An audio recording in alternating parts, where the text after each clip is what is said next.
Así, la mesa estará enfocada a los retos que debe enfrentar y atender nuestro país como lugar de origen, tránsito, destino y retorno de personas migrantes, pues sabemos que México se encuentra en una ubicación geográfica estratégica para toda clase de flujos migratorios.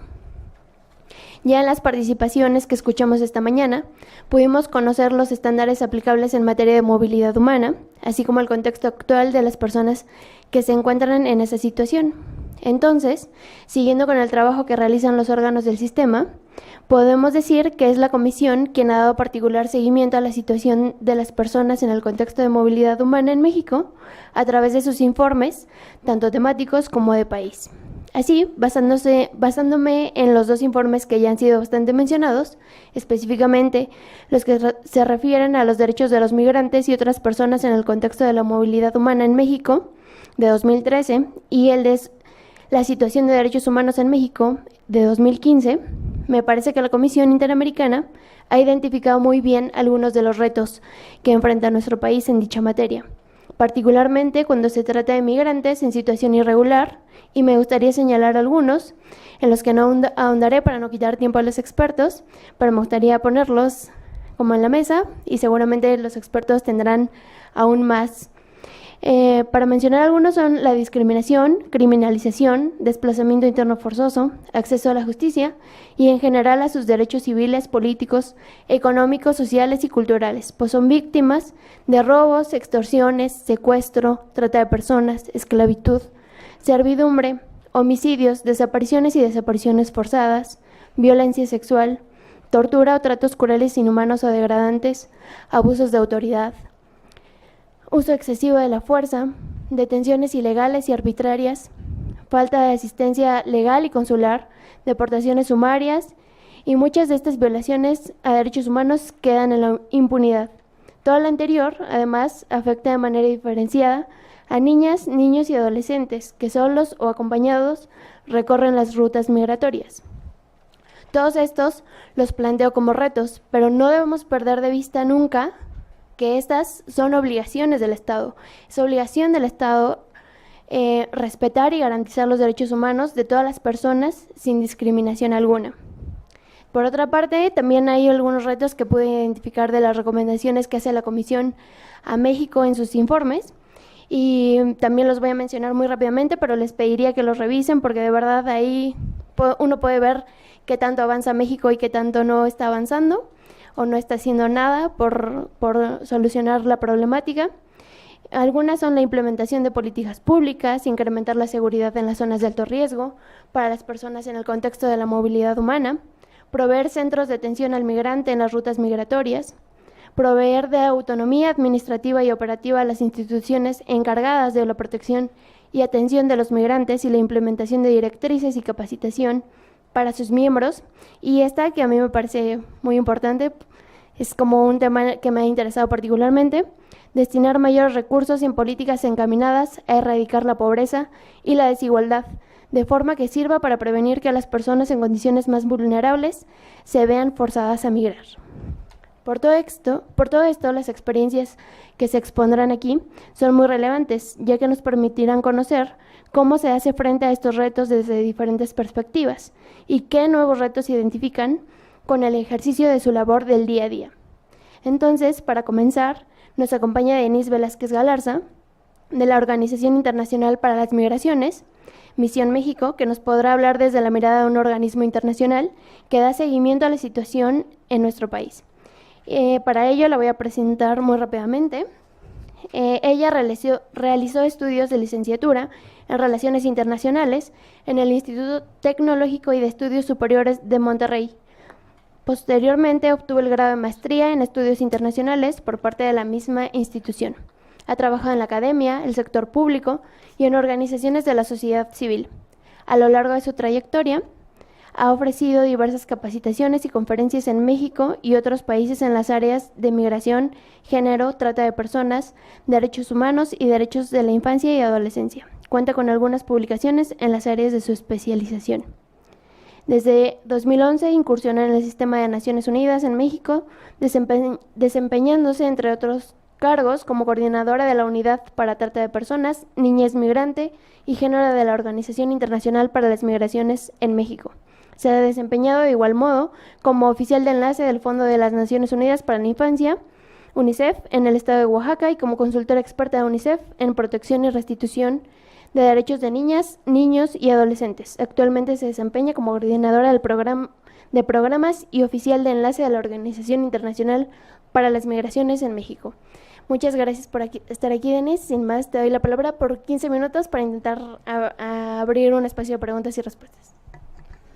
Pues muchas gracias. En primer lugar, agradezco la invitación que nos hacen para participar en este momento. Agradezco la presencia de cada uno de ustedes que demuestran su interés que tienen en los temas justamente de derechos de las personas migrantes y solicitantes de asilo. Por mi parte, como ya mencionaron, yo vengo de la Organización Internacional para las Migraciones. Me parece que por ahí había algunos que no nos conocían. ¿Quiénes de aquí están familiarizados con el trabajo de la OIM? Muy poquitos, ¿no? Me parece. Bueno, comentarles, la OIM lleva ya bastantes años de trabajo aquí en el país a nivel internacional. México forma país de la organización. Y comentarles que a partir de la Declaración de Nueva York, que en la mesa pasada estuvieron platicando, la OIM entra como organismo relacionado para especialista en los temas de migración en las Naciones Unidas. Ese es un tema importante. Si bien antes ya formábamos parte de los equipos país de Naciones Unidas en cada uno de los países. En el caso de México éramos considerados parte del equipo país de Naciones Unidas, ¿no? Ahí es una parte a veces compleja de explicar, ¿no? Esa parte de jurídicamente somos, pero no somos parte, que con mucho gusto podemos platicar después en otro momento este aspecto. Que es importante mencionarles, nos toca una mesa muy interesante en cuanto a los retos. Creo que es interesante que hablan justamente de México como país de origen, no lo sitúan, como país de destino, como país de tránsito y como país de retorno. Creo que si bien las diversas dinámicas migratorias han cambiado a través de los años, pues cobra especial atención darle su debida atención a cada uno de estos componentes. Me gustaría hablar, tenemos poco tiempo, me gustaría hablar tal vez de manera transversal en algunos aspectos importantes a considerar y tiene que ver con el considerar, darle una mirada a través de los perfiles, en la identificación de perfiles en situación de vulnerabilidad dentro de la población migrante que per se no es una población en situación de vulnerabilidad. Dentro de esta población, pues las necesidades específicas, por ejemplo, de los solicitantes de asilo, que ya hablaron ampliamente en las mesas anteriores y no me voy a centrar tanto en ellos. Las necesidades específicas, por ejemplo, de los niños, niñas y adolescentes migrantes, ya sean separados o acompañados o no acompañados. Y aquí hago un paréntesis para hacerles la pregunta. ¿Hay claridad, por ejemplo, en cuanto por qué se habla de niñez separada y niñez no acompañada? ¿La diferencia entre los términos o no? ¿Sí? Bueno, sino para que nos vayamos saltando algunos aspectos. Entonces, creo que es importante visibilizar justamente esas necesidades de la niñez, tanto la no acompañada, la acompañada, como la separada, que cada una representa algunos retos individuales. De igual modo, visibilizar, creo que es importante las necesidades de la población LGBTI.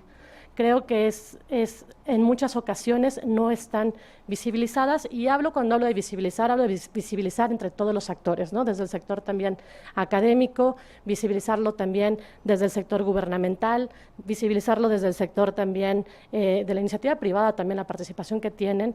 Creo que muchas veces es un actor que no consideramos y que ahorita, en mi participación quiero centrarme un poco en la parte del retorno y los retos que hay para la reintegración y la participación tan importante que puede tener el sector privado. Y, por supuesto, el sector fundamental, que son las organizaciones de la sociedad civil, que siempre creo que han estado partícipes y han tenido un liderazgo importante en cada uno de estos temas.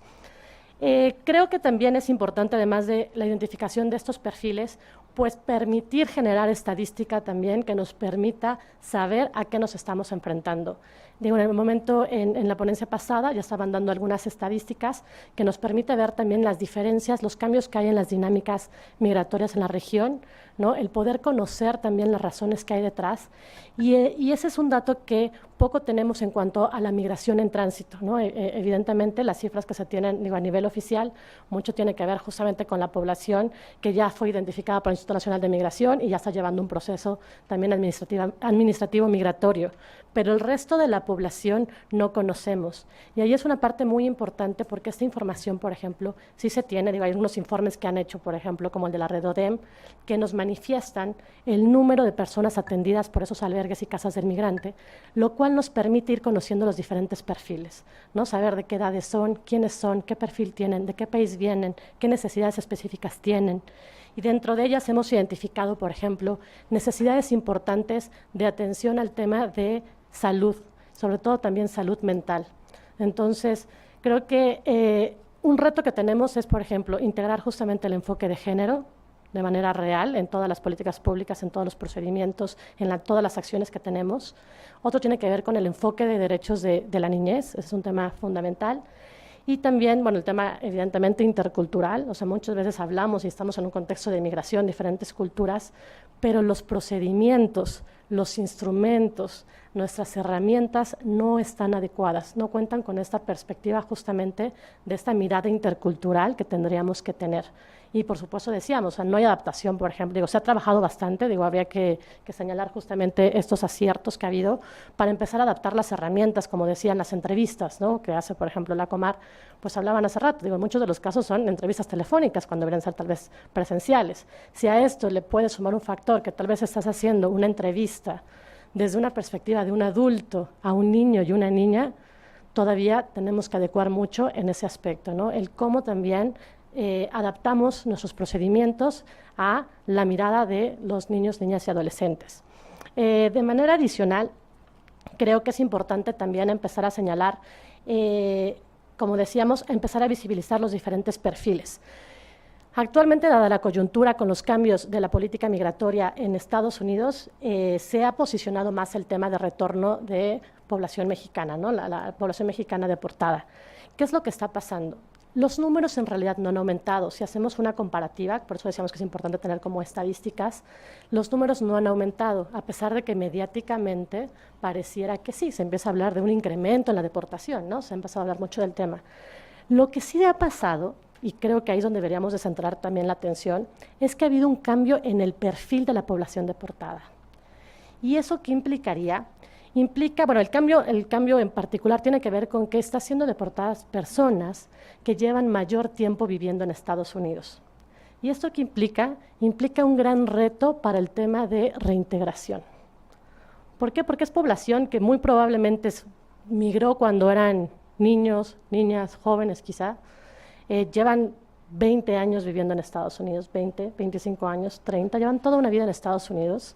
Muchos de ellos ya ni siquiera hablan español, no tienen las costumbres mexicanas y están siendo repatriados. Evidentemente son mexicanos, pero no tienen estos vínculos sociales, estos vínculos familiares, estos vínculos comunitarios que les facilitaría una mejor reintegración.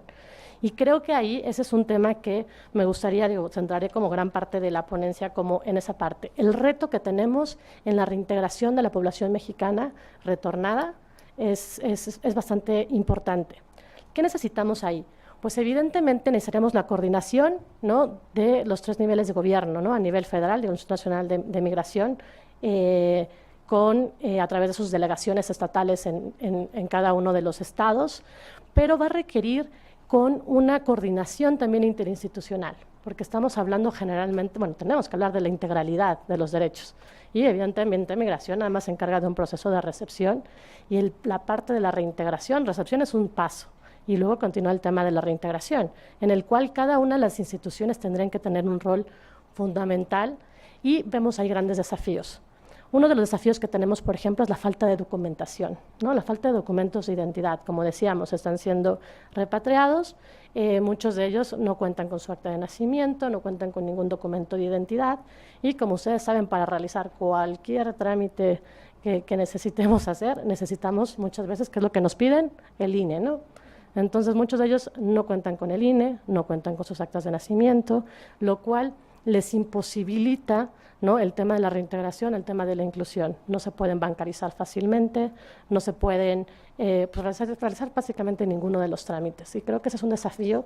Se han estado convocando hay una estrategia que establece el gobierno federal, la estrategia Somos Mexicanos, que ha estado buscando esta articulación, pero todavía hay desafíos de por medio. Y ahí hay una parte muy importante, el cómo podemos vincular también, decía yo, el perfil de estas personas, ¿no? O sea, conocer esas necesidades que tienen, quiénes son, cuántos tiempos llevan, y poder potenciar sus habilidades, ¿no? Sus conocimientos, en este caso, por ejemplo, del inglés, a qué se han dedicado mientras trabajaban allá. Un desafío está siendo la revalidación de estudios, si bien ya ha habido reformas jurídicas, ¿no? Para ir facilitando también la revalidación de estudios, en la práctica todavía hay muchos vacíos en cómo pueden efectivamente tener la revalidación de sus estudios y poder ejercer alguna profesión que hayan tenido en Estados Unidos. Y ahí tenemos un grave problema, porque están retornando sin, entonces, si tuvieran estudios, sin fuentes también de empleo asociadas al trabajo que tienen.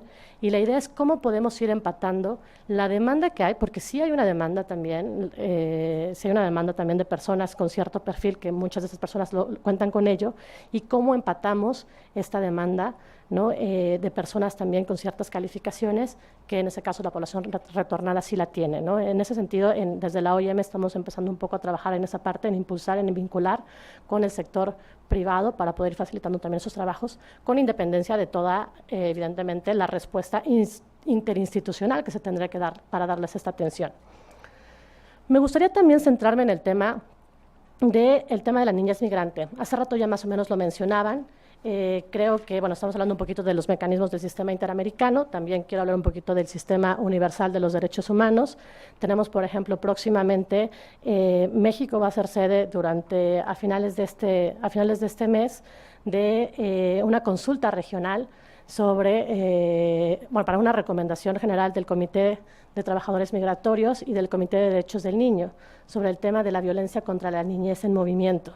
Entonces, es un tema bastante importante, el cómo, ya veían las cifras, cómo ha ido aumentando también el tema de violencia, y cuando hablamos violencia, hablamos de la violencia en todas sus dimensiones, ¿no? Tenemos que hablar de la violencia en todas sus dimensiones y ver también cómo podemos, desde los países, regresamos a la parte de los países de origen, ir atacando todas esas causas. Hace rato mencionabas tú, por ejemplo, los factores, ¿no? Que están detrás de estas ideas de migrar, por ejemplo, el tema de la pobreza también, el tema de la violencia, muchas veces estas ganas de la reunificación familiar, cómo empezamos a situar estas realidades y cómo vamos brindando atención desde los países de origen, los países de tránsito, los países de destino e inclusive los países de retorno.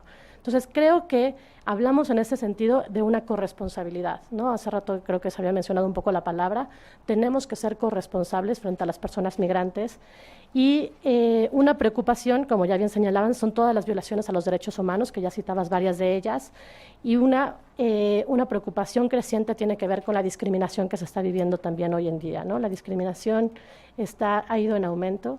Y la idea es cómo vamos preparando, cómo vamos generando los mecanismos de cohesión social, cómo vamos integrando a las poblaciones migrantes, ¿no? Sobre todo y en muchos de los casos la población migrante en tránsito, pero no cuando vamos hablando de México como país de destino, pues tenemos que hablar también con mucha mayor razón de qué estrategias vamos a seguir para poder integrar a esta población, para no ir generando esta discriminación, esta criminalización de la población también migrante, y cómo generamos los mecanismos efectivos.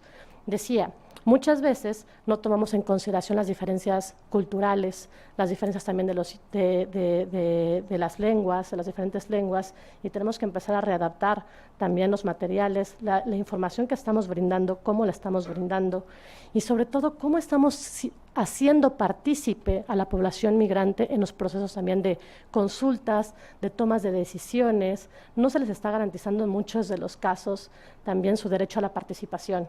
Y cuando hablamos de derecho a la participación, nunca nos debemos olvidar también del tema de niños, niñas, adolescentes, ¿no? O sea, generalmente tenemos una visión bastante adultocéntrica en el cual, pues yo como adulto, yo voy a velar por los derechos de la niñez y la adolescencia y entonces no tomo en consideración su punto de vista, ¿no? Entonces creo que es importante que garanticemos los mecanismos de derecho también a la participación. Hablabas como desafío también, el reto que se tiene es el reto a acceder a los mecanismos justamente de protección, mecanismos efectivos de protección, y hablamos también de protección y protección internacional, y acceder también a su derecho, el ejercicio del derecho al debido proceso. Creo que esa es una parte que en muchos de los casos hay bastantes deficiencias. En el caso específico de niños, niñas y adolescentes migrantes, creo que es importante que efectivamente, con base en su interés superior, se hagan diagnósticos sobre su situación de derechos, que no sean, como hace rato mencionaban, no tomemos medidas en automático. Cada caso requiere también su análisis y se requiere ver cuál es una respuesta integral. Necesitan una restitución integral de derechos. Ustedes saben que recientemente contamos con la Ley General de Protección de Derechos de Niñas, Niños y Adolescentes y se crean las Procuradurías de Protección. Es importante que empecemos a ver cómo se empiezan a articular de manera efectiva estos roles, esta coordinación entre el Instituto Nacional de Migración y ya mencionaba entre los oficiales de protección a la infancia con la Procuraduría de Protección, quien debe estar encargada de llevar a cabo estos diagnósticos sobre la situación de derechos y llevar a cabo planes de restitución integrales, en los cuales la respuesta no es en ninguno de los casos el retorno en automático. Tendría que haber otras alternativas, ¿no? Y bueno, en la legislación mexicana las ofrece, pero habría que poder acceder a ellas. Me permito también hacer como alusión, no sé cuántos de ustedes están familiarizados también con el Pacto Mundial sobre Migración, hace rato creo que se mencionó un poquito, ¿están familiarizados, no están familiarizados con ese tema? Derivado de la Declaración de Nueva York sobre movimientos que implicaba refugiados y población migrante, se acordó que el próximo año se va a hacer un pacto sobre migración ordenada, segura y regular, que es importante que México, de hecho, es cofacilitadora de este proceso. México y Suiza son cofacilitadores. En México va a ser también la reunión preparatoria rumbo a este proceso. Y se han identificado diferentes necesidades a nivel internacional, ya hablando, digo, fuera de las necesidades también de México, distintas necesidades temáticas. Hablamos del tema de la gobernanza. Lo que se necesita es tener un marco de gobernanza mundial sobre la migración, con independencia de todas las soberanías, ¿no?, nacionales, para poder reglamentar su tema de fronteras, ¿no?, el tema de control y regulación migratoria en efectivo, un marco de gobernanza sobre la migración, en el cual se reconozca, por ejemplo, los aportes que tiene la población migrante a la economía, al desarrollo. Se empieza a hablar, por ejemplo, de los mejores mecanismos para migración laboral, para, por ejemplo, combatir el tráfico, la trata de personas, el tráfico de migrantes y los demás delitos que están sucediendo contra población migrante. Cómo generamos los mecanismos justamente para generar migración también regular, ¿no?, en los diferentes países y, bueno, muchos de los casos decíamos que va vinculado con el tema de migración también laboral. ¿Cómo facilitamos la cohesión, la inclusión social? ¿Cómo combatimos la discriminación, la xenofobia? ¿Cómo vamos atacando desde los diferentes países, como decíamos, estas causas también estructurales que van detrás de las decisiones de emigrar de las personas y cómo fortalecemos las políticas públicas en cada uno de los países para poder brindar una respuesta especializada a la población? Creo que me queda nada más un minuto, si no es que menos. Entonces, creo que sí tenemos que empezar a hablar también, por ejemplo, de los retos que representa la migración extracontinental. Cada vez hemos tenido mayores también flujos de migración extracontinental. Esto implica tanto el continente africano, también el continente asiático, con los retos que ello representa para el tema cultural, el tema de que puedan acceder a un debido proceso cuando no hay representación también a veces consular, no hay traducciones, no hay traductores, ¿no?, la falta de entendimiento también de sus costumbres, de su cultura, ¿no?, entre otros de los desafíos, ¿no? Entonces, me quedo aquí para que podamos dejar espacio para las preguntas. Muchas gracias, Denise. De verdad te agradecemos poner en la mesa también el desarrollo que ha realizado Naciones Unidas sobre el tema de las migraciones y para así tener un marco más de referencia y comparación para avanzar en estos temas. Y bueno, como les dije, pues evidentemente ella identificó muchos más retos en esta materia. Y para seguir con los retos que ha identificado la Comisión Interamericana de Derechos Humanos, hace una semana publicó un comunicado en el que señala un dato importante, pues menciona que ha habido un aumento en un 1000% de las solicitudes de asilo de 2012 a 2016, en su mayoría provenientes del Triángulo Norte de Centroamérica, que es El Salvador, Guatemala y Honduras. Entonces, precisamente contamos con la presencia de José Luis Loera, que nos acompaña. Él es el director del programa Casa Refugiados, que es una organización de la sociedad civil que brinda asistencia a las personas solicitantes de la condición de refugiado, refugiada, apátrida y beneficiarias de protección complementaria. Y entonces seguramente él nos podrá hablar de lo que representa este aumento en las solicitudes de asilo al Estado mexicano por su labor en esta organización de la sociedad civil. Y para darle la palabra lo voy a presentar rápidamente.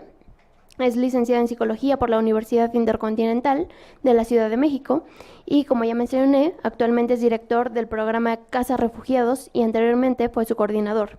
También fue coordinador del proyecto Educación para la Paz y Sensibilización sobre Refugiados de la Oficina en México del Alto Comisionado de Naciones Unidas para los Refugiados y oficial de campo también de ACNUR en Bosnia.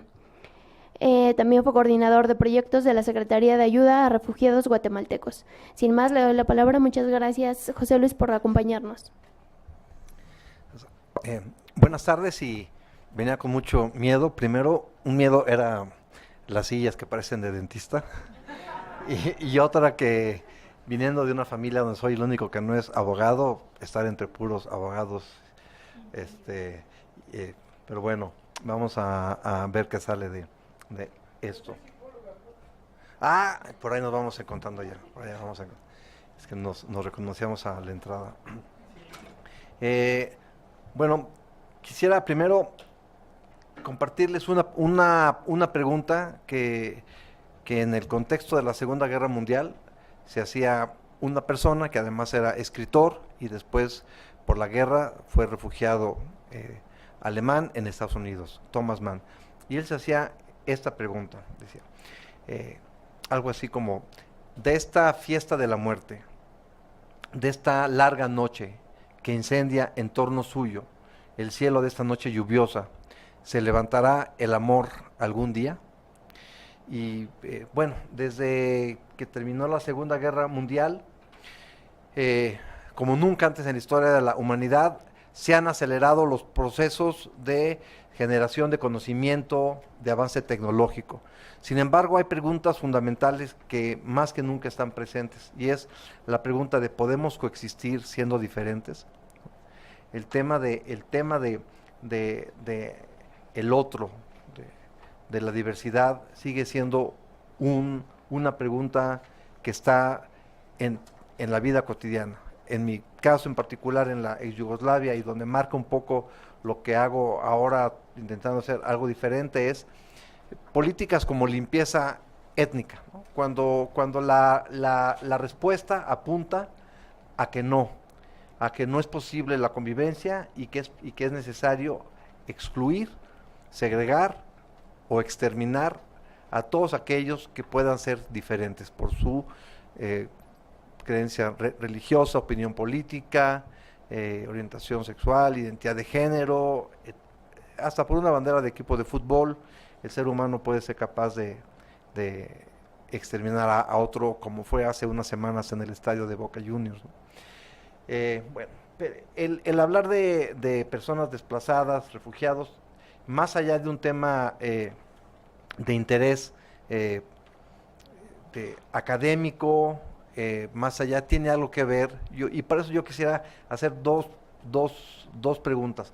Una es, en este espacio, les pido que levanten la mano quienes de ustedes, ubicando en sus raíces familiares, detectan que hay antecedentes, hay antepasados que se tuvieron que desplazar por alguna situación relacionada con la violencia. ¿Quiénes de ustedes? Una, dos, tres, cuatro, cinco, seis, siete personas. No voy a contar como para las elecciones, porque va a decir que somos 20, pero como unas 10 personas es decir, es algo que está presente mucho más cercano, y no necesariamente porque la gente, como en mi caso, no tenemos familiares que llegaron de otros países, como siempre que vamos a una escuela o a una universidad, que vinieron de Alemania o de la Guerra Civil Española, sino, como es en mi caso, de familiares que a raíz de un enfrentamiento muy violento, muy costoso, 1 millón de muertos, como fue la Revolución Mexicana, generó lo que hoy se llamarían desplazados internos, ¿no? O sea, entonces estamos, los que somos chilangos, de alguna manera, si le rascamos, es algo que más manos se levantarían si encontramos que hay un elemento de desplazamiento forzado. Otra pregunta de aquí: ¿quiénes de ustedes han tenido en su núcleo cercano alguna situación donde la violencia haya tenido un costo humano, un costo material. Nuevamente, en ese espacio es un laboratorio y se levantan las manos. Esta es la fiesta de la muerte, la larga noche que hablaba Thomas Mann y que llevan a que desde que escribió parte de este cuento, Thomas Mann, desde el fin de la Segunda Guerra Mundial, no se habían generado un incremento en números de personas desplazadas por la violencia como el año pasado. Ha sido el año más alto en cuanto a número de personas desplazadas por la violencia. Más o menos 65 millones de refugiados y 250 millones de personas como migrantes internacionales, y que de alguna manera, como decía Denise hace rato, se han tenido que desplazar por alguna forma de violencia. A veces es la violencia directa, ¿no?, como la mayoría de las personas con las que trabajamos, la persecución, la extorsión, el reclutamiento forzado, etcétera, y a veces la violencia estructural, ¿no?, el no acceso a un empleo digno o a un empleo también es una forma de violencia. Y en ese contexto también tenemos que nuestro país y la región de Centroamérica están enfrentando situaciones de violencia similares a las de países en conflictos armados. La Ciudad de México, todo apunta, si el año pasado rebasó los niveles de homicidios en los últimos 10 años, señalan que ya con lo que vamos este año, vamos apuntando a que vamos a superar el número del año pasado. Es en ese contexto que sin ser abogado quiero compartir con ustedes un poquito algunas reflexiones a partir de lo que hacemos. No me voy a extender mucho en el trabajo de Casa de Refugiados. Lo que hacemos es, a partir de un proceso de situaciones de violencia que tienen costo humano, empezamos a hacer un trabajo de trabajar por la paz. Y trabajar por la paz tiene, entre otras vertientes, una que es el trabajo preventivo.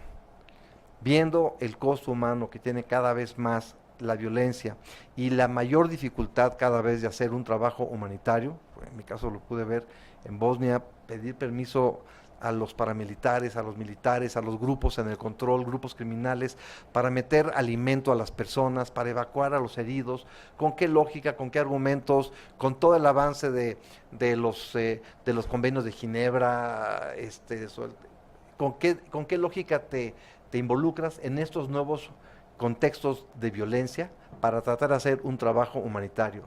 En mi caso es la certeza de decir, es tan difícil que hay que apostarle a la prevención. Por una parte, un trabajo preventivo, tratar de que la sociedad se movilice, que participe en la construcción de la paz y señalar las causas de la violencia. Alguien está ganando con toda esta violencia. Algunos, muchos, no tantos, a comparación de los que la padecen como víctimas o testigos en el mejor de los casos, pero se está lucrando con esto. Y es con un planeta en el que la economía del planeta está basada en la industria de armas. Y un producto tiene que estar en circulación periódicamente, ¿no? Y se requieren, si terminó la Guerra Fría, aunque hoy parece como que vuelve a reactivarse, se requieren otros escenarios para reactivar ese producto. Guerra contra el terror, guerra contra el narcotráfico, guerra contra el crimen organizado. Podrá cambiar, algunas características, pero la palabra guerra sigue presente. Bueno, en ese sentido, pues también reconocemos que en lo que construimos y tratamos de motivar a la sociedad que se involucra en la construcción de la paz, reconocemos que la violencia está teniendo un costo humano. Y esas personas que se tienen que desplazar por la violencia requieren una asistencia humanitaria. Y es lo que también tratamos de hacer en colaboración con la Oficina del Alto Comisionado de Naciones Unidas para Refugiados, con organizaciones de la sociedad civil, comunidades religiosas, algunas empresas últimamente también, otras que un poquito de estas que se está construyendo, y las propias personas refugiadas, sobre todo refugiadas, es con las que más trabajamos, es generar estas condiciones para un primer momento para la acogida, la recepción, alojamiento temporal, subsistencia mini básica, no me atrevo a llamarla básica, y después de ahí ir detectando con aquellas personas que tengan en su horizonte quedarse en México, promover condiciones para la integración. No promovemos la integración, no promovemos la recepción, sino modestamente algunas condiciones para que puedan generar mejores horizontes. En ese sentido, ¿qué vemos? ¿Qué vemos desde nuestro, no le digo trabajo porque es más que un trabajo, es algo que estamos convencidos y que me involucra a mí también, al final ver que o transformamos esta realidad en la que estamos, o el costo humano que también ya he vivido en mi familia se va a ir incrementando. Primero que se está incrementando el número de personas.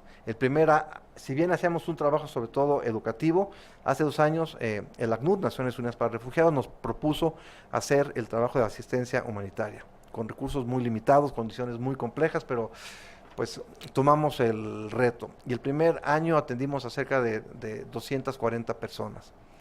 El año pasado se incrementó a 760 personas. Este año vamos como más o menos tirándole para los mismos número de personas. Hemos visto a lo largo del tiempo mayor complejidad también en el impacto de la violencia. Las personas cada vez llegan con una mayor impacto de la violencia. Cada vez es más complejo plantearle a las personas oportunidades para la inserción cuando hay, a raíz de la violencia, secuelas traumáticas, hay cuestiones de adicciones. No es imposible, pero, y tenemos muchos casos que salen adelante, pero el costo de la violencia cada vez es más alto. Los perfiles, también incremento en los perfiles, cada vez más personas de la comunidad LGBTI, niños, niñas y adolescentes no acompañados, familias monoparentales, la madre con sus hijos. Algo que me llama la atención, si en la definición de refugiados de la Convención del 51 se planteaban entre las causales de reconocimiento como refugiados la pertenencia se usaba la palabra raza, que ya no se usa, sino más bien es una sola raza humana, pero era también la nacionalidad, pertenencia a un grupo social determinado, nacionalidad, etcétera.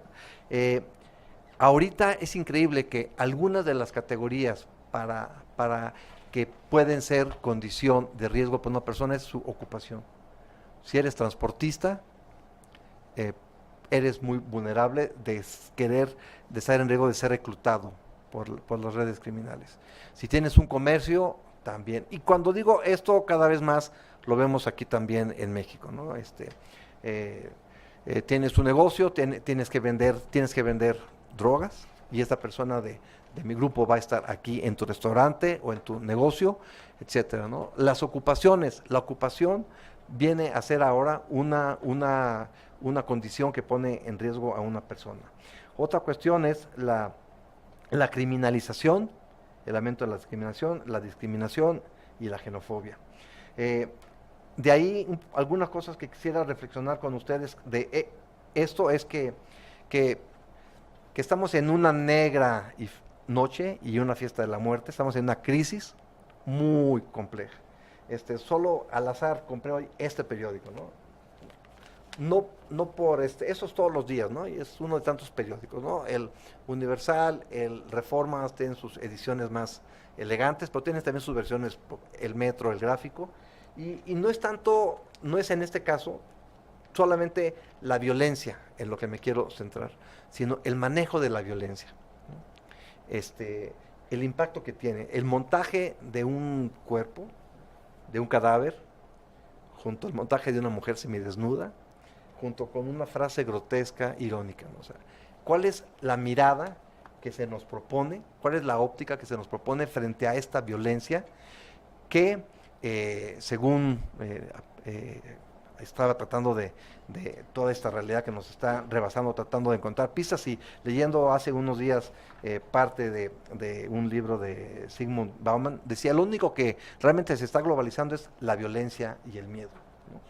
En una situación de desmantelamiento del Estado, donde deja de dar servicios, lo único como se busca legitimar el Estado hoy a través del miedo y la seguridad.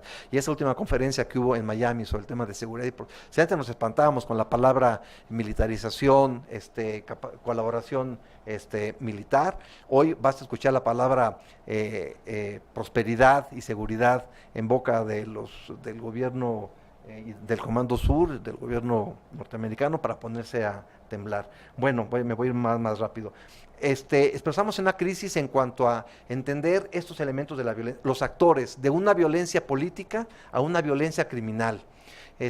La crisis en el marco de protección internacional en esta situación no aplica, no requieres protección internacional porque no eres perseguido, es una situación de delincuencia y por lo tanto no ameritas protección internacional. A nivel de psicología podría decirles lo que era el esquema anterior de personas que se ubicaban en una condición de estrés postraumático, vivieron una situación de tortura por grupos paramilitares, llegan a México, piden el reconocimiento de la condición de refugiados, llegan a un país donde encuentran condiciones de seguridad. Ahora se encuentran en un contexto donde son situaciones de trauma continuo. Fueron víctimas de abuso sexual en sus comunidades después de un conflicto armado, que no hubo reconstrucción, reconciliación. El tejido social de Centroamérica quedó tan afectado por la violencia. Las personas tratan de huir dentro de sus países, no encuentran la posibilidad, son nuevamente víctimas de violación. Se trasladan a lo largo de países en los cuales también vuelven nuevamente a ser víctimas de delitos, llegan a un país en el que nuevamente vuelven a ser víctimas y seguirán, igual que nosotros en una situación de vulnerabilidad, siendo víctimas de situaciones de violencia. Y lo complejo es que ahorita quizás, hasta en el tema de protección, de acceso al procedimiento para el reconocimiento de la condición de refugiado, a diferencia de antes, quizás 20 años, cuando las personas habían sido víctimas de tortura por el ejército guatemalteco en Guatemala y tenían que dar elementos para la credibilidad. Ahora quizás la última situación de violencia fue hace 3 días en Tenosique o en Puebla o en la Ciudad de México. Hasta para todo lo que implica a nivel de capacidad psicológica, orgánica del impacto de la violencia, implica nuevos retos de lo que se tiene que trabajar en la protección internacional.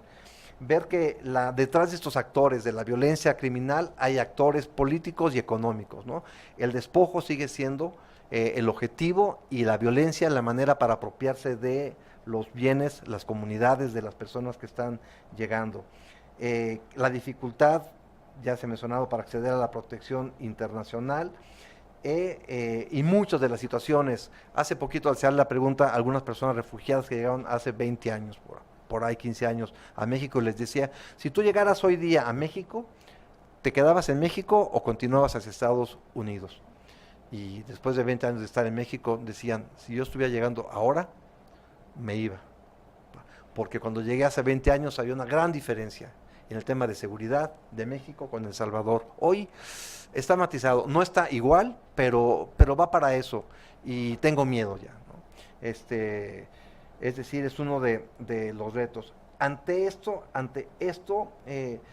algunos de los avances, para irme más rápido, y oportunidades, pistas que vemos, es que a pesar de este contexto, sí, como decía al final Thomas Mann, el amor se levanta y se sigue levantando. Siga habiendo en este contexto las posibilidades de hacer cosas. Vengo del evento del Día Mundial del Refugiado, con Naciones Unidas, la Secretaría del Trabajo de la ciudad. Ya lo que me queda claro es que tenemos ahora que hacer un trabajo a favor de la integración en unas condiciones de crisis. Pero es el contexto que tenemos y es en el cual tenemos que trabajar. Y una pista en la cual estamos nosotros encontrando que se abren rendijas de esperanza y de posibilidades es en un momento donde se está desmantelando, decíamos, el Estado, y donde es difícil. Yo soy muy escéptico en cuanto a los organismos intergubernamentales con el mismo ACNUR, con el cual colaboramos cotidianamente y tenemos colaboración muy valiosa para muchas cosas. Sé que ya no puedo esperar que Naciones Unidas ante los gobiernos tenga una capacidad de incidencia, de presión tan fuerte, porque Naciones Unidas, un organismo que se crea en el marco de la Segunda Guerra, de la Segunda Guerra Mundial, de Guerra Fría, ahora habría que hacer, si el Estado se ha ido desmantelando y se han ido transformando en muchas de sus funciones, también los organismos intergubernamentales. Pero aún así, al igual que en el Estado, encontramos la posibilidad de hacer alianzas para cuestiones muy valiosas. Estamos, por ejemplo, trabajando con algunas empresas con las que quizás tendríamos nuestras reservas si moralmente les pediríamos recursos. No lo hacemos, no les pedimos recursos, pero les pedimos oportunidades para que las personas refugiadas puedan trabajar.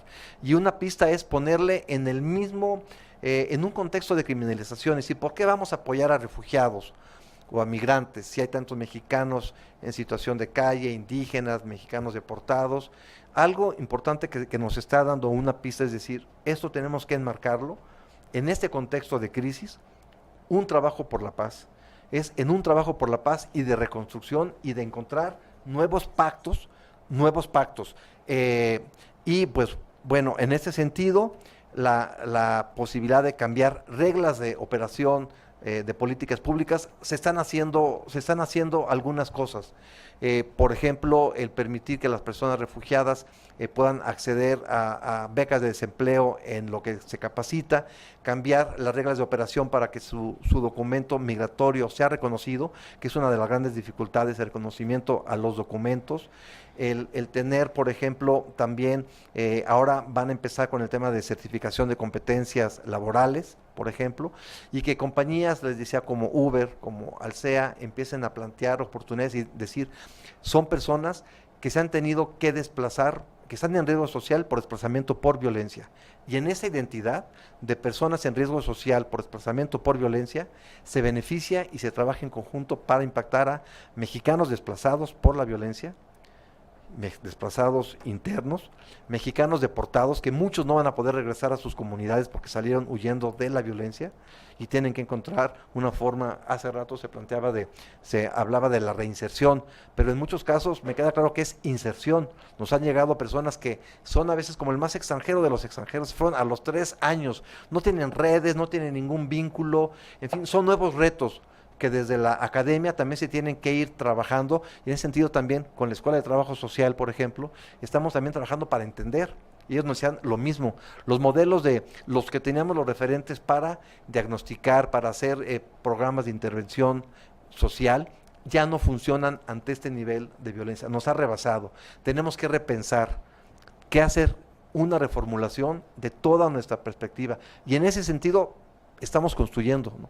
Estamos construyendo nuevas alianzas en las que la idea es vamos avanzando en este nuevo pacto y nuevas colaboraciones donde incluso tenemos que tener claro que lo que nos une y lo que es el objetivo, porque también un nuevo reto, comparto, a nivel de organizaciones, por ejemplo, es también en este contexto de crisis, que a veces es pues la lucha por el protagonismo o la lucha por los recursos, y eso son también referentes que tenemos que ir trabajando. Pero yo nada más quiero terminar que en ese sentido de que a pesar de este panorama se están haciendo muchas propuestas. Quizás parecía que no es un momento para hacer transformaciones, pareciera, no lo sé, pero por lo menos sí de resistir, y creo que en esta resistencia tenemos mucho que hacer junto con las personas que ya han sido desplazadas por diferentes formas de violencia, porque al final esta vulnerabilidad que la estamos compartiendo en buena medida con ellos, ¿no? Gracias y perdón por pasar.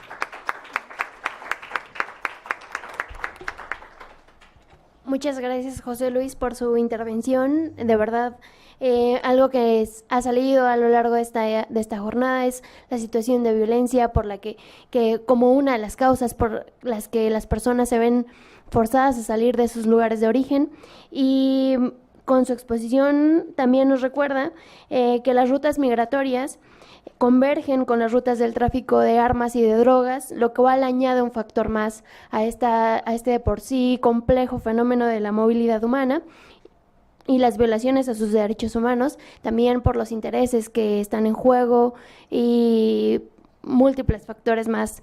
Y bueno, finalmente, en este comunicado que les mencionaba de la Comisión Interamericana de hace una semana, también hace mención expresa a una sentencia emitida por el 20º Tribunal Colegiado en materia administrativa del Primer Circuito. Esta sentencia es del 19 de abril pasado, por lo que en esta sentencia se otorga la suspensión de la detención migratoria para que un solicitante de asilo pudiera llevar a su procedimiento en libertad. Entonces, tenemos la fortuna de contar con la presencia de la magistrada María Gabriela Rolón Montaño para que nos hable de los razonamientos y estándares de los que se apoyó el Tribunal Colegiado, del cual forma parte, para determinar la suspensión de la detención migratoria. La voy a presentar rápidamente y le daría el uso de la palabra por 15 minutos. Entonces, la magistrada Rolón cursó la licenciatura en Derecho en la Facultad de Derecho de la Universidad de Guadalajara, la especialidad en Administración de Justicia en Juzgados de Distrito, maestría en Derecho con especialidad en Derecho Constitucional y Amparo en el Centro Universitario de Ciencias Sociales y Humanidades de la División de Estudios Jurídicos de la Universidad de Guadalajara y el doctorado en Derecho en la Universidad Anáhuac de la Ciudad de México. Muchas gracias por estar aquí de nuevo. Bienvenida, magistrada. Muchas gracias por la invitación. Yo, más que nada, antes de hablar de la sentencia, quisiera referirme un poco, y voy a ser muy breve, respetando los 15 minutos, lo prometo. Quisiera hablar un poco de cuál ha sido la labor jurisdiccional o intervención del Poder Judicial de la Federación en la salvaguarda y protección de los derechos humanos de los migrantes de manera general. Y quiero referirme de manera específica porque es fundamental como herramienta para todos los jueces de este país. Me parece que el documento más relevante es el que traigo aquí y que lo pongo a conocimiento, que es el protocolo de actuación para quienes imparten justicia en casos que afecten a personas migrantes y sujetas de protección internacional. Este protocolo que elaboró la Suprema Corte de Justicia de la Nación es un documento que me parece que es el marco fundamental para tratar estos asuntos. ¿Por qué? Porque en este sentido, en este documento, la Suprema Corte recopiló todo el marco legal que podemos utilizar tratándose de estos asuntos. No sé si ya alguien de los intervinientes habló de esto, ¿no? Porque me estoy incorporando tardíamente, porque tuve de última hora pleno de circuito, integro parte del pleno del primer circuito, entonces estuve hasta aproximadamente la 1 de la tarde en el pleno, que es una situación ineludible para mí como integrante de eso. Y bueno, este protocolo se los voy a platicar en 5 minutos porque me parece que contiene el marco fundamental que rige la actuación de todos nosotros como juzgadores en el caso o en los casos en que tratemos estos asuntos. Y bueno, ¿qué les puedo decir? La labor jurisdiccional, como todos los que estamos aquí presentes, es la salvaguarda de los derechos humanos de los migrantes, y en ese sentido creo que con este protocolo ha sido muy fructífera y muy enriquecida por la Suprema Corte de Justicia de la Nación. Este protocolo, que si bien no es vinculante, sí es una herramienta de útil auxilio para los juzgadores en esta tarea de impartir justicia en los casos que afecten a personas migrantes y sujetas de protección. ¿Qué es lo que dice? Nos proporciona reglas de actuación para garantizar el respeto a estos derechos humanos, así como nos da herramientas muy sintetizadas de los principios y principales instrumentos jurídicos que les aseguran la mayor protección posible, tanto estas herramientas jurídicas de origen nacional como de origen internacional, e incluso nos dota de herramientas a quienes impartimos justicia para identificar cuáles de todos estos tratados internacionales y legislación nacional son los que nos ayudan a proteger de manera más amplia los derechos humanos de este tipo de personas que, ya lo decía mi antecesor, están en un alto grado de vulnerabilidad. Y bueno, con este instrumento se busca pues cambiar el paradigma que criminaliza la migración por otro que reconozca que estas personas son sujetos de derechos, pero fundamentalmente tiende a eliminar el riesgo de futuras violaciones de los derechos humanos. ¿Cómo lo vamos a lograr? A través de estas sentencias en las que apliquemos este protocolo, estas en lineamientos que nos ha dado la Suprema Corte de Justicia de la Nación y que son relevantes a la postre porque finalmente las sentencias que emitimos los tribunales colegiados y la Suprema Corte pues integran jurisprudencia. Y esa jurisprudencia, si se llega a integrar con 5 criterios en el mismo sentido, pues debe ser vinculatoria por lo menos para todos los que estén en el circuito donde está el tribunal que está emitiendo ese criterio. En ese sentido, pues es relevante que los tribunales no solamente resolvamos aplicando, sino que también podamos emitir criterios que se den a conocer a la comunidad en general. Y bueno, todos los jueces conocedores de que el derecho de acceso a la justicia se encuentra reconocido en la Constitución y en los diversos tratados internacionales, dice el protocolo, debemos buscar siempre la manera de que toda persona, sin distinción alguna, pueda acudir ante los tribunales por violaciones a sus derechos humanos. Y bueno, para que exista un efectivo acceso a la justicia, es necesario que haya un debido proceso legal, en el que los justiciables defiendan sus intereses en igualdad procesal con otros justiciables, lo cual es importante en el caso de grupos vulnerables como los migrantes, porque origina que los jueces tratemos que estos grupos tengan una protección especial. El acceso a la justicia, como todos los que tenemos algún contacto con este tipo de asuntos, pues tiene 3 importantes barreras. La primera, las cargas económicas. Todos sabemos que llevar un litigio implica el pago de honorarios de abogados, papelería, traslados, etcétera.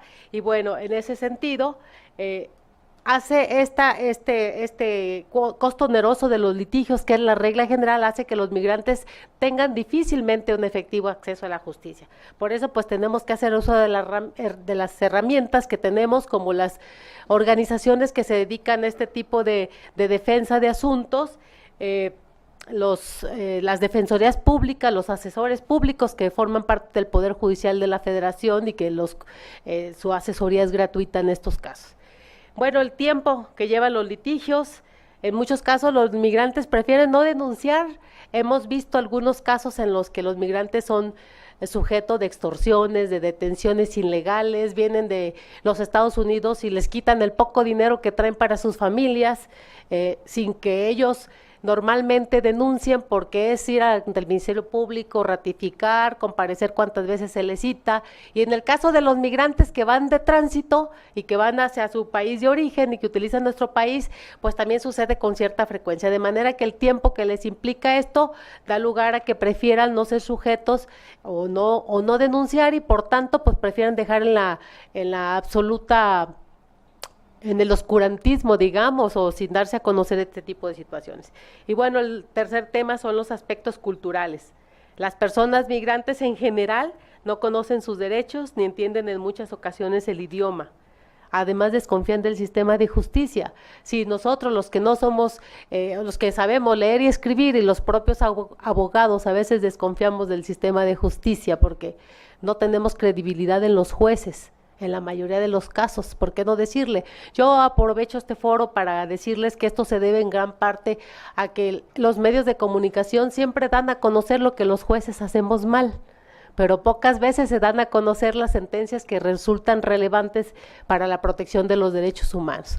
Pero bueno, ese es el otro tema. Y bueno, en este tema, en materia de impartición de justicia, yo quería hacer referencia a este protocolo que les digo, compila en unos pasos muy básicos, todo lo que debemos hacer los jueces cuando tenemos un asunto de esta naturaleza.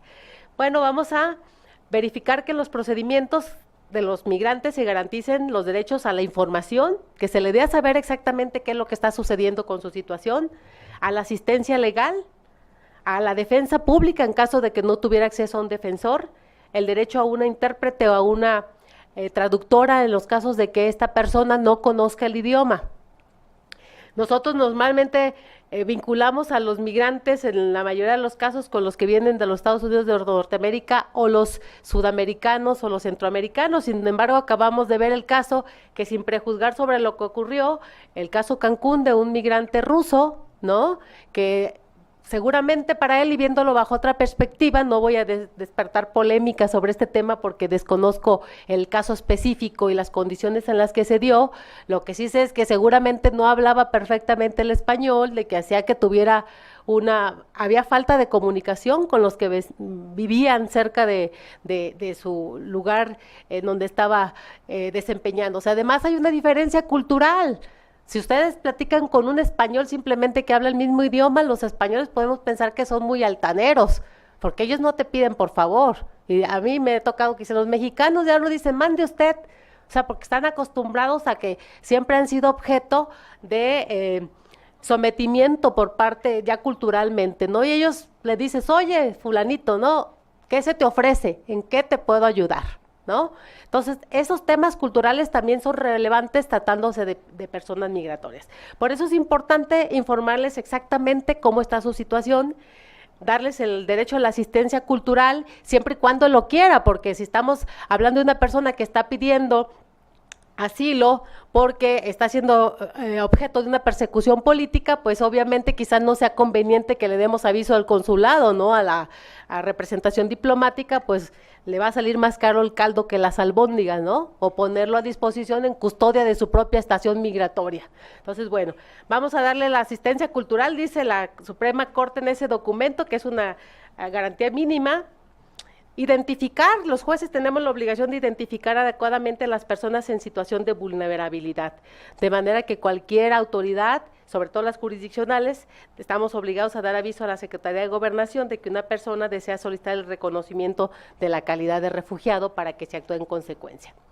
Y bueno, entre estas reglas tenemos también, que dice la Corte, el acceso a una justicia pronta y expedita y completa, que nos obliga a los jueces a estudiar el fondo del asunto, a estudiar los argumentos de mayor beneficio, quitarnos de esos, en el caso de los amparos para efectos, para que funde, para que motive, para que valores pruebas. Si nosotros tenemos las pruebas y el caso concreto lo permite, porque es claro, tenemos que reasumir jurisdicción y hacer el pronunciamiento de fondos. Estamos viendo que hay una violación de los derechos humanos, no debemos postergar esta decisión definitiva. Y bueno, también con prontitud y prioridad debemos adoptar medidas para garantizar que la ejecución de estas resoluciones benéficas a estos grupos se lleven a cabo sin retraso. Sabemos todos que una sentencia que no se ejecuta pues es letra muerta. Se ve muy bonita quizás una copia de la sentencia en nuestro despacho, pero si no logramos que se ejecute y lleve a cabo su finalidad, pues entonces no tuvo ningún sentido todo este proceso jurisdiccional. Entonces debemos estar atentos a eso.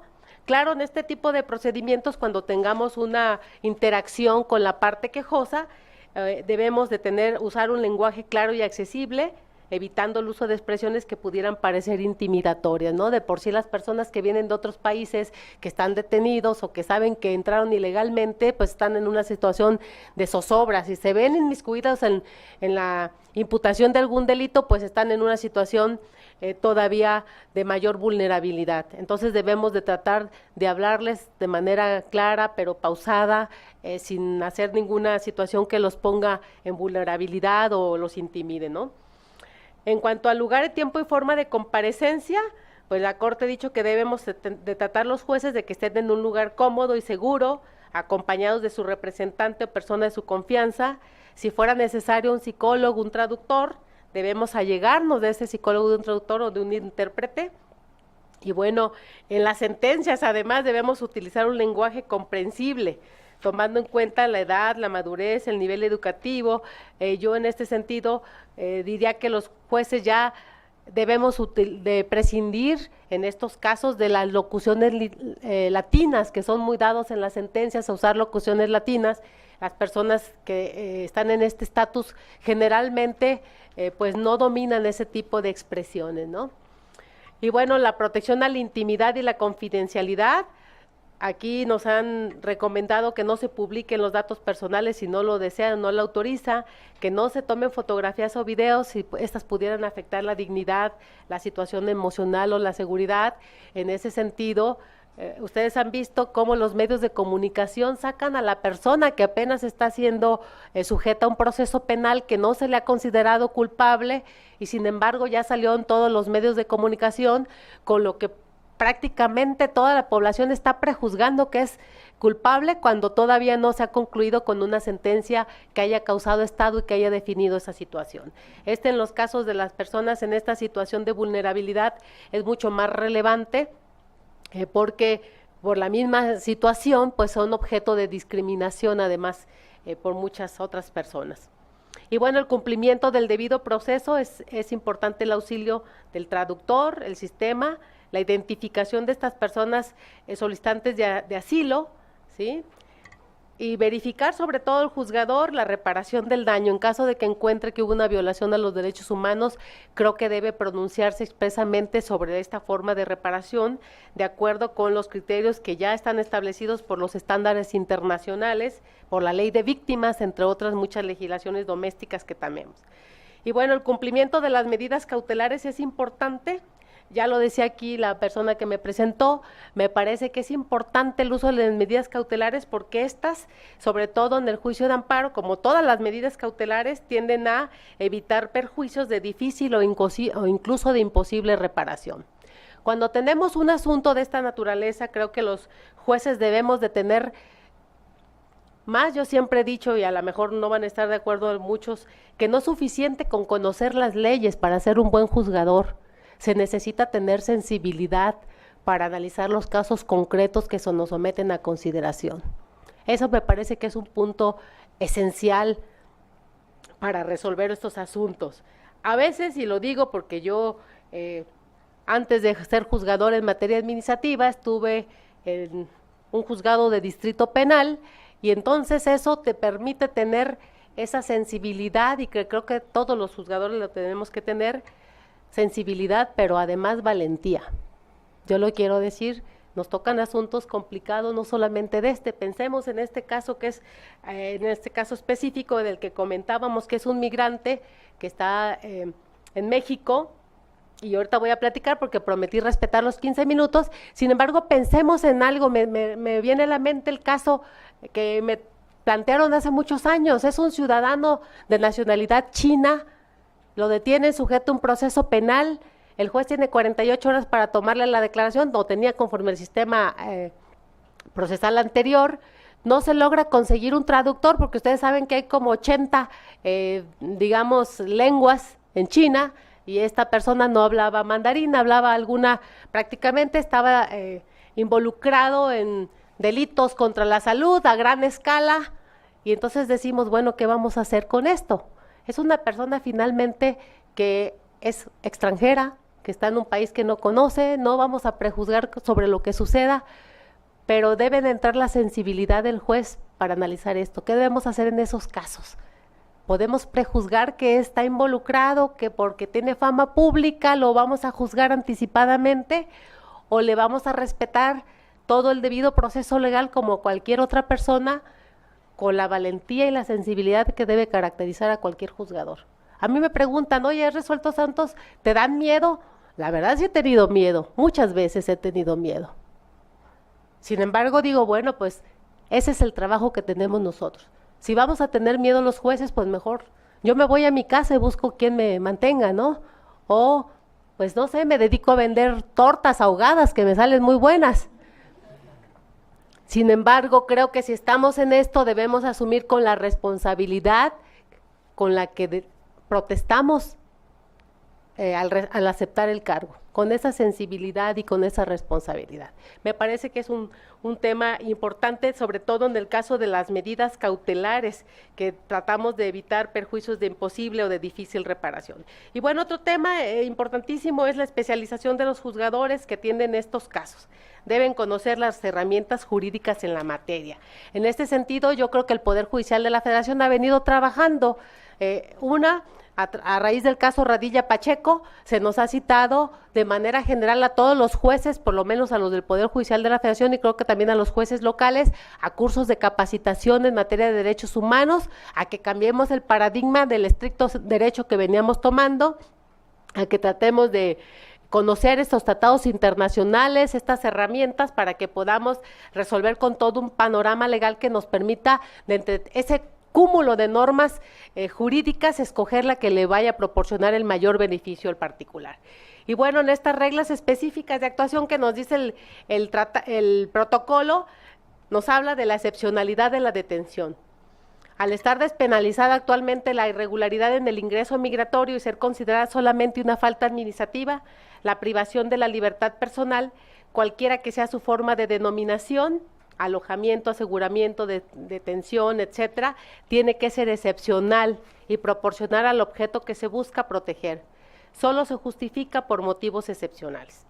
La privación de la libertad no debe tener una finalidad punitiva, por ello no debe verificarse solo debe verificarse cuando sea necesaria, proporcional y persiga un fin legítimo e idóneo, así como por el menor tiempo posible.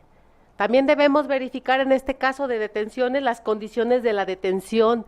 Debemos verificar que la persona que está sujeta a un proceso migratorio esté en condiciones dignas, evitando el hacinamiento, la separación de hombres y mujeres. Es una labor que sobre todo en el sur de nuestro país se debe de estar verificando constantemente por los jueces y por las autoridades, porque creo que casi me atrevería a decir que es un hecho notorio que están en condiciones de hacinamiento y en condiciones de alta vulnerabilidad. Y bueno, estas medidas cautelares en los procedimientos migratorios deben de procurar que estas personas estén fuera de la estación migratoria.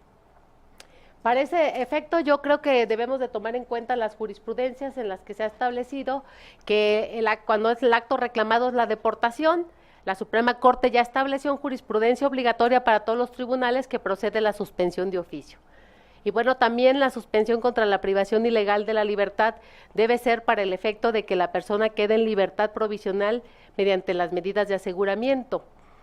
Y pues muy importante además que los juzgadores utilicemos los criterios de notificaciones para personas privadas de su libertad, que estas reglas de notificación deben aplicarse a los migrantes que están en estaciones migratorias. O sea, se debe constituir el actuario a notificarle personalmente las providencias que se vayan tomando.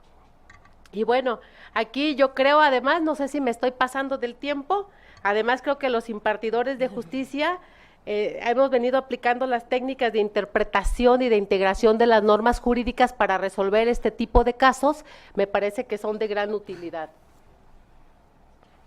Gracias. Y bueno, 2 minutos, por favor.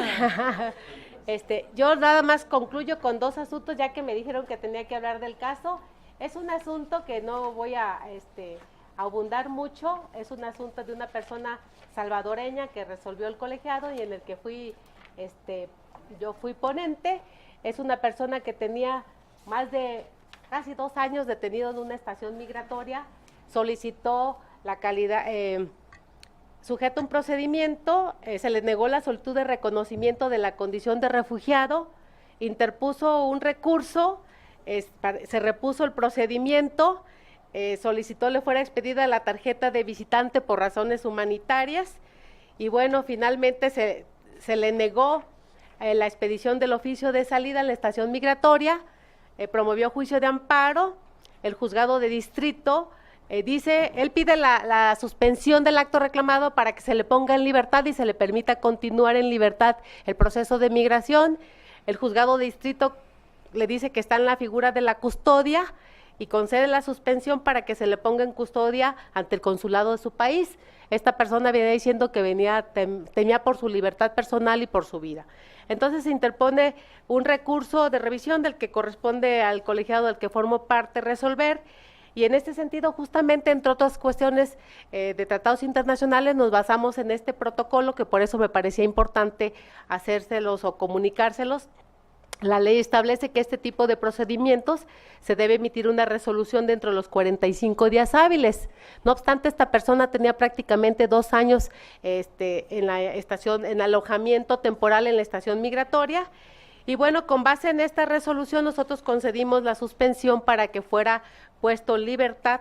Se le concedió la suspensión para efecto de que cesara el alojamiento de que es sujeto la estación migratoria y fuera puesto en libertad de manera que pudiera enfrentar el proceso en libertad, sujeto a los requisitos. El juzgado de distrito había concedido con una garantía de 10,000 pesos, que sabemos nosotros que para los migrantes puede ser una cantidad exorbitante. Nosotros concedimos sin garantía, y nada más con las condicionantes de que tenía que asistir un día a la semana al juzgado de distrito del conocimiento, informar a la estación migratoria, así como al juzgado, el lugar donde pudiera ser localizado, en la Ciudad de México, y en caso de cambio de domicilio informarlo de inmediato a las autoridades migratorias y no abandonar la demarcación geográfica. Y bueno, esta es la sentencia. Concluyo solamente con un punto que ya no les voy a quitar tiempo. Se está trabajando también en el juzgador socialmente responsable. Yo soy fundadora de la Asociación Mexicana de Juzgadoras y estamos actualmente con una campaña que se llama Comparte, que tiene como finalidad precisamente recaudar fondos, víveres, ropa y dinero, ¿sí? Está en Periférico Sur 2321 para los que deseen cooperar, para los migrantes que están en el norte del país en estos momentos. Estamos con esa campaña trabajando en el contexto del juzgador socialmente responsable, porque creemos que debemos de terminar con esa práctica de que los jueces estamos atrás de un escritorio leyendo los asuntos y sustraídos totalmente de la sociedad a la cual pertenecemos. En ese sentido, en esa asociación de la que soy miembro, fundadora, estamos trabajando en este sentido, en el juzgador socialmente responsable, y los invitamos a participar. Hemos hecho campañas para las niñas, para los niños, para las mujeres, la violencia doméstica, entre muchos otros temas, y pues bueno, muchas gracias.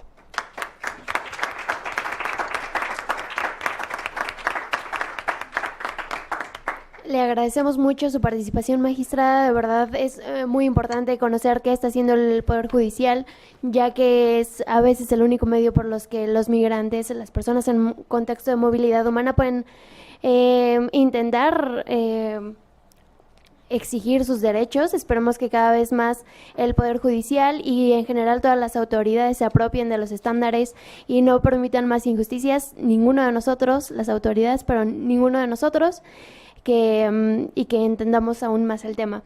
Desafortunadamente ya no va a ser posible la sesión de preguntas y respuestas, pero les agradecemos mucho. Para el Observatorio del Sistema Interamericano de Derechos Humanos ha sido una jornada muy valiosa y esperamos coincidir nuevamente en alguna otra actividad sobre este tema. Muchas gracias a nuestros ponentes.